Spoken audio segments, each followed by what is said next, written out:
Assalamualaikum warahmatullahi wabarakatuh.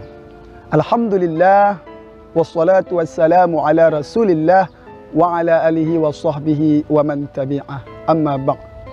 Saudara-saudara kaum muslimin rahimakumullah.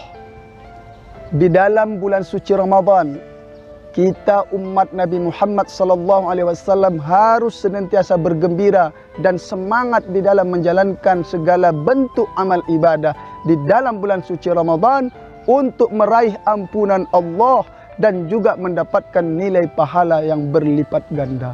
Karena sesungguhnya bulan Ramadan ini merupakan bulan yang sangat istimewa, bulan yang sangat mulia, yang di dalamnya terkandung makna-makna yang sungguh luar biasa. Sehingga Rasulullah mengatakan dalam sabdanya, "Lau ta'lamu ummati ma fi Ramadan, la tamannau an takuna as-sanah kullaha Ramadan." Seandainya umatku tahu apa kemuliaan dan apa kebesaran yang ada di dalam bulan suci Ramadan, maka mereka akan berharap dalam 1 tahun penuh hanya bulan suci Ramadan.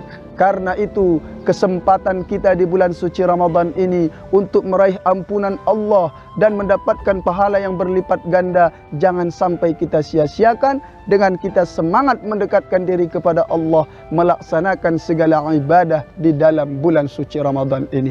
Mudah-mudahan apa yang kami sampaikan bermanfaat kepada kita semua. Amin ya rabbal alamin. Wassalamualaikum warahmatullahi wabarakatuh.